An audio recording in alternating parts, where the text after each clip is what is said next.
Módulo 12. Plan de estudios de la especialidad en medicina interna.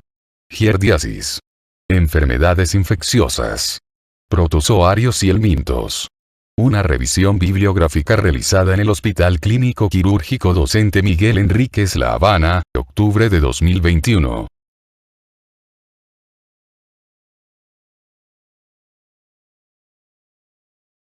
Contenido.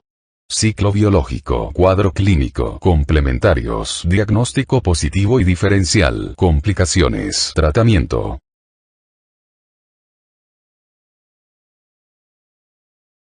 Tratamiento de paludismo, giardiasis, amebiasis, taeniasis y cisticercosis, fasciolasis, ascaridiasis, uncinariasis, enterobiasis, trichuriasis, toxocariasis, angiostrongiliasis. Giardiasis. Enfermedades infecciosas, protozoarios y helmintos. Definición. La Giardia lamblia, Giardia duodenalis, Giardia intestinalis, es un parásito protozoario ubicuo del intestino delgado de los seres humanos y otros mamíferos que reside. Es la infección parasitaria más frecuente del aparato digestivo en Estados Unidos y en todo el mundo, y es responsable de brotes de diarrea y de cuadros endémicos esporádicos.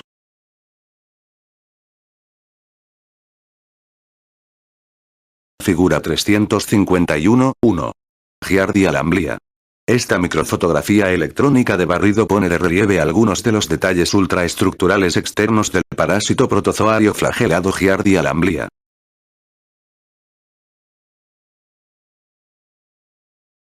Figura 351.2. Tinción de hematoxilina férrica de los quistes de Giardia lamblia procedentes de las heces. Organismo patógeno. Giardia tiene un ciclo vital simple. El trofozoito, de 9 a 21 micras de largo, de 5 a 15 micras de ancho y de 2 a 4 micras de grosor, reside en el intestino delgado y es el responsable de las manifestaciones de la enfermedad. Posee 4 pares de agelos, 2 núcleos y un disco de succión ventral mediante el cual se adhiere a las células epiteliales intestinales. La superficie dorsal tiene forma de pera y muestra simetría bilateral, de manera que los dos núcleos sumamente característicos se visualizan mejor después de la tinción. En la porción baja del intestino delgado, el trofozoito se transforma en un quiste resistente al entorno. La detección de proteínas solubles de la pared del quiste en las heces constituye la base de muchos de los análisis de antígenos en las heces. Los quistes excretados son maduros e infecciosos. Tienen una forma oval de unos 8 a 12 micras de longitud y de 7 a 10 micras de ancho. Tras la ingestión y la exposición al ácido y a las proteasas en el estómago y el intestino, se desenquistan en el intestino delgado, liberando 2 trofozoitos desde cada quiste, los cuales se dividen de nuevo, con rapidez. El número de trofozoitos in vitro se duplica cada 6 horas en las cepas de crecimiento más rápido.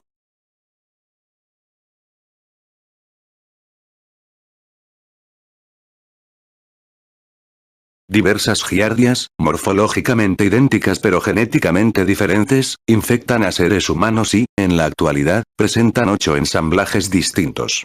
Los seres humanos y algunos animales se infectan por los genotipos A o B. Estos dos genotipos tienen diversidad genética y biológica y parecen ser 2 especies diferentes. Giardia está bien adaptada a su existencia como parásito. Tiene 2 núcleos con la misma funcionalidad y carece de mitocondrias y peroxisomas. Su metabolismo está simplificado y depende del huésped para obtener nutrientes como purinas, pirimidinas, cisteína y colesterol. La cepa WB, el genotipo A, tiene un genoma compacto, 11,7 megabytes, con promotores inusualmente cortos. El citoesqueleto rígido del parásito está compuesto de familias exclusivas de proteínas e hidratos de carbono estructurales. Giardia es el único parásito que reside en el intestino que sufre variación antigénica. Solamente una familia de las aproximadamente 250 proteínas variantes específicas de superficie se expresa sobre la superficie del trofozoito cada vez. En los seres humanos y los animales afectados de giardiasis aparecen trofozoitos, seleccionados desde el punto de vista inmunitario y biológico, que expresan proteínas variantes específicas de superficie específicas. Las proteínas variantes específicas de superficie deben ser compatibles con el ambiente intestinal del huésped y probablemente no son reconocidas por su sistema inmunitario, ya que los anticuerpos frente a las proteínas variantes específicas de superficie son inhibidores o citotóxicos. Todas las proteínas variantes específicas de superficie se transcriben, pero todos salvo uno de los transcriptos se eliminan mediante mecanismos basados en la interferencia del ARN, dando lugar a la expresión de una única proteína de superficie. Proteínas variantes específicas de superficie. No se sabe con exactitud cómo se produce la selección y la permuta. Epidemiología. Giardia está entre las infecciones parasitarias más frecuentes de los seres humanos. Es sumamente infecciosa, y los quistes se excretan con frecuencia en grandes cantidades, hasta 107 quistes por cada gramo de heces, especialmente en los niños pequeños. Los quistes pueden sobrevivir durante meses en agua fría, son relativamente resistentes a la cloración, pero toleran peor la desecación y el calor que los relativamente resistentes huevos de criptosporidios y helmintos. Experimentalmente, entre 10 y 100 quistes bastan para producir infección en el 100% de los casos. En consecuencia, la ingestión de agua o alimentos con grados de contaminación pequeños puede desencadenar una infección. Anualmente se declaran unas 20.000 infecciones en Estados Unidos, pero como no se comunican todos los casos, se calcula que, en la actualidad, se producen más de 100.000 infecciones al año. Las infecciones son más frecuentes en los niños pequeños y sobre todo en los meses de verano y otoño. La giardiasis se adquiere tras la ingestión de agua o alimentos contaminados, o a través del contacto entre personas. En las décadas anteriores se produjeron brotes a gran escala en países desarrollados como Estados Unidos, tras el consumo de agua potable contaminada procedente de abastecimientos superficiales como reservorios, lagos y arroyos de montaña. Sin embargo, gracias a las medidas de tratamiento de las aguas, la ingestión de agua contaminada de lugares de ocio como piscinas y lagos constituye en la actualidad la fuente más frecuente de los brotes. Los mochileros que ingieren aguas superficiales no tratadas corren riesgo de infectarse. Aunque están bien descritos los brotes por alimentos contaminados o por manipuladores de alimentos infectados, no suelen documentarse casos de este tipo. La transmisión de una persona a otra, en todo el mundo, puede ser el modo de transmisión más frecuente y constituye la vía principal por la cual se infectan los niños en las guarderías, donde la infección puede ser frecuente.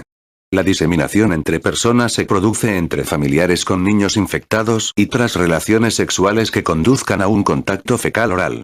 En las regiones sumamente endémicas con escasos recursos económicos, casi todos los niños se infectan entre los 2 y los 3 años de vida. Los adultos previamente expuestos pueden desarrollar inmunidad parcial, pero la reinfección de los niños tras el tratamiento es frecuente en las áreas con una endemicidad alta. Los viajes prolongados, y en concreto al sur de Asia, aumentan el riesgo de giardiasis. En todo viajero de regreso con una diarrea persistente debería descartarse una giardiasis. El conocimiento de la inmunidad en los seres humanos se basa principalmente en modelos animales que tienen una aplicación limitada a la infección y al cuadro patológico en los seres humanos. Además, algunos de los hallazgos son contradictorios.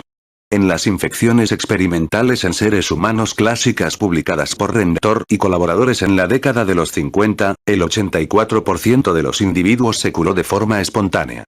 En un estudio experimental reciente realizado en seres humanos, en el cual estaba bien caracterizado el parásito infeccioso y se conocía el inóculo, una reexposición con la misma cepa después del tratamiento daba lugar a infecciones breves asintomáticas, lo que sugería el desarrollo de inmunidad parcial. Los seres humanos con hipogamaglobulinemia son sensibles a giardia y presentan cuadros más graves y resistentes al tratamiento. Los estudios en animales respaldan el papel fundamental de los anticuerpos intestinales, sobre todo de la IgA, en la inmunidad protectora y el papel esencial de la inmunidad por linfocitos T en el control de la infección por Giardia lamblia. Las infecciones por Giardia no son ni más frecuentes ni más graves en los estados de inmunodepresión ni en personas con un déficit selectivo de la IgA. Aunque la mayoría de los pacientes infectados por el virus de la inmunodeficiencia humana responde al tratamiento habitual, un subgrupo desarrolla infecciones recurrentes o repetidas que son difíciles de tratar. Biopatología. Las infecciones por giardia implican la existencia de interacciones complejas entre el huésped y el parásito. Los dos genotipos, A y B, que infectan a los seres humanos están compuestos por cepas genéticamente diferentes, con grados variables de infectividad, antigenicidad y virulencia. Además, los huéspedes humanos tienen una sensibilidad variable a la infección y a la enfermedad y una respuesta o tolerancia variables a la infección. Los mecanismos patogénicos deben explicar la amplia gama de manifestaciones clínicas, aparte de la situación discrepante en la cual hay tasas altas de infección y de enfermedad, en los brotes de giardiasis transmitidos por el agua en regiones donde las infecciones son esporádicas, como en Estados Unidos, en comparación con el gran número de infecciones asintomáticas en niños de regiones con escasos recursos económicos. Además, la infección por giardia puede dar lugar a malabsorción, pérdida de peso y carencias nutricionales en algunos contextos y poco efecto sobre los parámetros nutricionales en otros. Giardia es estrictamente un parásito intraluminal que se adhiere al epitelio mediante un disco adhesivo o de succión. No invade el epitelio, o si lo hace es sumamente infrecuente. El número de trofozoitos en el intestino puede ser tan alto que los organismos adherentes ocultan gran parte de la superficie. Esto podría alterar el borde en cepillo epitelial y contribuir al déficit de disacaridasas que se observa en algunos pacientes. En una serie de estudios se demuestra la disfunción directa de la barrera celular epitelial in vitro e in vivo en los seres humanos. Se desconoce con exactitud cómo se produce. No hay pruebas de la producción de una enterotoxina clásica, aunque es posible que las proteínas secretadas o de superficie puedan ser lesivas para las células. De los pacientes con giardiasis persistente después del tratamiento, cerca de la mitad mostraba inflamación en muestras procedentes del intestino delgado, lo que respaldaba la visión de que las respuestas inflamatorias crónicas contribuyen al desarrollo de la enfermedad, al menos, en este subgrupo. Manifestaciones clínicas. Las manifestaciones clínicas, la evolución y la duración de las infecciones por giardia son variables. Las infecciones pueden ser autolimitadas o persistentes, sintomáticas o asintomáticas. En general, los pacientes no están tan enfermos como aquellos afectados de diarreas bacterianas. Las manifestaciones agudas del cuadro aparecen frecuentemente en viajeros y en forma de brotes, y se caracterizan por diarrea, náuseas, anorexia, deshidratación, atulencias, eructos, deposiciones malolientes, distensión, retortijones y pérdida de peso. La malabsorción suele verse con frecuencia en las infecciones crónicas. La fiebre y los vómitos son inusuales. La presencia en las heces de sangre, moco y células polimorfonucleares, que no suelen ser características habituales en las infecciones del intestino delgado, deberían sugerir un diagnóstico alternativo o adicional. La deshidratación, aunque infrecuente, puede ser grave y obligar al ingreso hospitalario del paciente. La hospitalización por giardiasis en Estados Unidos se produce casi con la misma frecuencia que por la shigellosis. En ocasiones predominan las náuseas y los vómitos, lo cual sugerirá otra etiología. En infecciones experimentales con quistes inoculados, la presencia de quistes en las deposiciones se producía entre 6 y 15 días, media, 9 días, tras la inoculación. En infecciones experimentales más recientes, el antígeno de giardia se detectaba un día antes de la excreción del quiste. En un brote bien documentado transmitido por alimentos, el 74% enfermaba, con un período de incubación de 2 a 19 días, con un máximo de los síntomas hacia el día 5 o 6. Los síntomas se mantuvieron durante una media de 18 días. Los síntomas agudos pueden resolverse, aumentar de intensidad o desvanecerse, o arraigarse y cronificarse, con una duración de semanas a meses. La presencia de síntomas de larga duración debería impulsar la búsqueda del parásito. El déficit de lactosa es frecuente y puede persistir algunas semanas después del tratamiento, y es preciso distinguirlo en los pacientes sintomáticos de la recidiva o la reinfección. En los casos extremos, la malabsorción y la pérdida de peso son graves y simulan un SPRUE. Los lactantes y los niños son particularmente propensos a la infección y a la enfermedad, lo que podría retrasar su crecimiento, aunque esta complicación puede revertirse con la instauración del tratamiento apropiado. Un escenario típico sería el de una persona con un cuadro leve o moderado que se queja de un aumento en el número y la urgencia de deposiciones sueltas, con flato, retortijones, anorexia y pérdida de peso. Puede haber periodos en los que la persona se siente mejor, Pero después vuelve a recaer y su estado empeora notablemente. Al cabo de unos días o semanas, el individuo solicitará asistencia médica. Al igual que en otras causas de diarreas infecciosas, los síntomas pueden mantenerse después de un tratamiento satisfactorio y evolucionar hacia un síndrome de colon irritable. En pocas ocasiones se observa la presencia de giardia en los conductos biliar y pancreático, que puede provocar colecistitis y pancreatitis. Las manifestaciones extraintestinales y las consecuencias a largo plazo son infrecuentes, aunque un estudio de casos esporádicos las documentó en un tercio de los pacientes. Las manifestaciones comprenden exantema, artritis reactiva, síntomas oculares y trastornos cognitivos. El cuadro patológico y los síntomas provocados por giardia en niños de regiones de bajo nivel socioeconómico tienen una presentación variable, a pesar de que la infección es prácticamente universal hacia los 3 años de vida y que las reinfecciones son frecuentes, con tasas de prevalencia que normalmente se sitúan por encima del 20%. Aunque hay estudios convincentes que demuestran efectos nocivos nutricionales y sobre el crecimiento en algunas poblaciones, otros estudios muestran efectos mínimos o nulos. Un análisis de los estudios publicados indica que la diarrea persistente por giardia causa desnutrición. Los motivos para la disparidad de estos resultados pueden deberse a diferencias de la población, como exposiciones previas, factores maternos, estado nutricional y la dieta, a la variabilidad en el organismo, como la genética de la cepa, por ejemplo, tipo de agregado, y a las propiedades de las proteínas variantes específicas de superficie expresadas. Por el contrario, los visitantes sin exposición previa a giardia desarrollan con frecuencia una giardiasis sintomática al visitar o trabajar en regiones con un grado de endemicidad alto, lo que sugiere que las poblaciones endémicas se han acomodado a la enfermedad. Ciertos estudios indican que la giardiasis protege de otros episodios diarreicos. Diagnóstico. El diagnóstico de giardiasis se basa en la detección de quistes, trofocitos o, más recientemente, antígenos específicos del parásito en muestras fecales.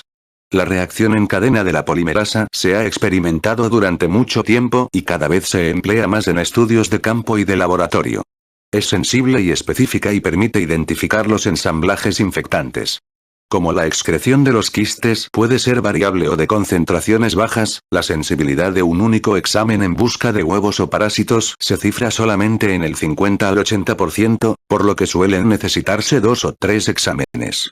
Las pruebas de antígenos en heces por lo general son sensibles, mayor que 90%, específicas, próximas al 100%, y relativamente baratas, y no requieren especialización del microscopista. El examen de muestras de biopsia del intestino delgado o de contenido intestinal en busca de trofocitos constituía el método de referencia para el diagnóstico, pero en la actualidad rara vez se necesita para establecer o confirmar el diagnóstico. En las infecciones de baja intensidad, todas las pruebas pueden dar lugar a resultados falsos negativos que obligan a repetirlas. Los hallazgos de laboratorio son inespecíficos.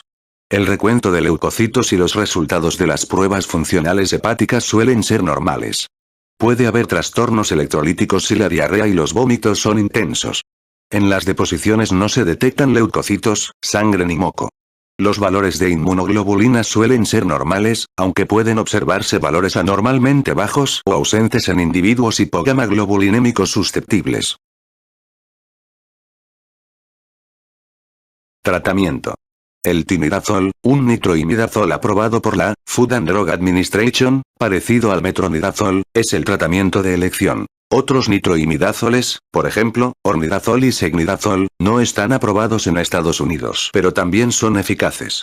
El timidazol se administra en una dosis única, y comparado con el metronidazol, tiene menos efectos secundarios y una mayor eficacia.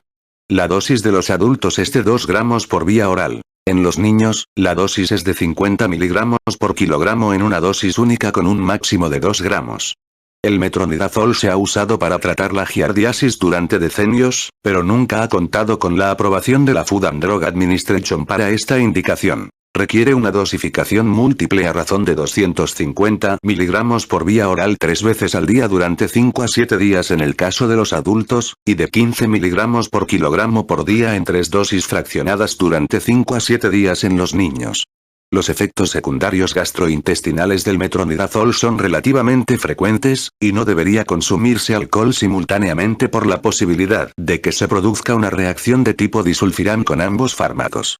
Un metaanálisis indicó que el albendazol, 400 mg por día durante 5 días, no aprobado actualmente por la Food and Drug Administration para la giardiasis, es de eficacia similar al metronidazol y tiene menos efectos secundarios. No obstante, numerosos estudios analizaron la eficacia poco después de la interrupción del tratamiento, por lo que la infección recidivante no puede precisarse adecuadamente, y además la experiencia con el albendazol es limitada. La nitazoxanida es un fármaco con una actividad amplia frente a protozoos, helmintos y bacterias y está aprobada por la Food and Drug Administration para el tratamiento de la giardiasis. Se administra una dosis de 100 mg por vía oral cada 12 horas durante 3 días en niños de 12 meses a 3 años, de 200 mg por vía oral cada 12 horas durante 3 días en niños de 4 a 11 años, y de 500 mg por vía oral cada 12 horas durante 3 días en personas mayores de 12 años. Gracias a su disponibilidad en formulación líquida, así como en comprimidos de 500 mg, puede ser más fácil de administrar a los niños más pequeños. Debe administrarse junto con alimentos. La mayoría de los efectos secundarios son síntomas gastrointestinales y cefalea. La paromomicina, un aminoglucósido no absorbible, posee actividad frente a giardia y se ha usado en mujeres embarazadas para evitar los efectos secundarios fetales teóricos de los nitroimidazoles, especialmente durante el primer trimestre.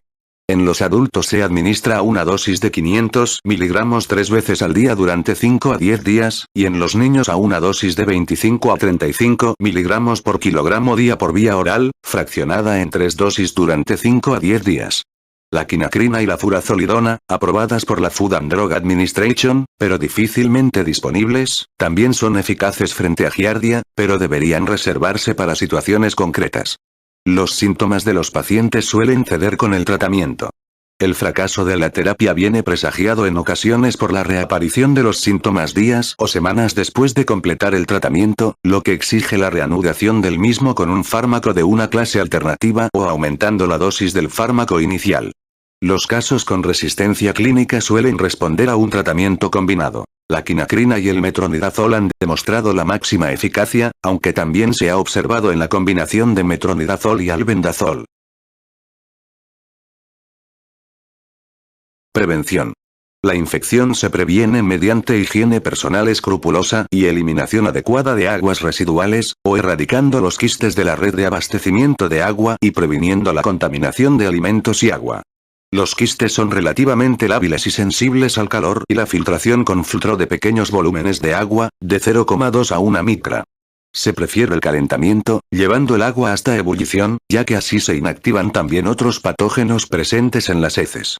Los quistes no son lo bastante sensibles a la cloración, ya que las concentraciones de cloro, la temperatura del agua, la turbidez y el F cuando se trata el agua de la red comercial de abastecimiento son subóptimos. 4 gotas de lejía al 5,25% en un litro de agua durante 1 hora a temperatura ambiente bastan para matar los microorganismos. A temperaturas inferiores es posible que la inactivación sea incompleta.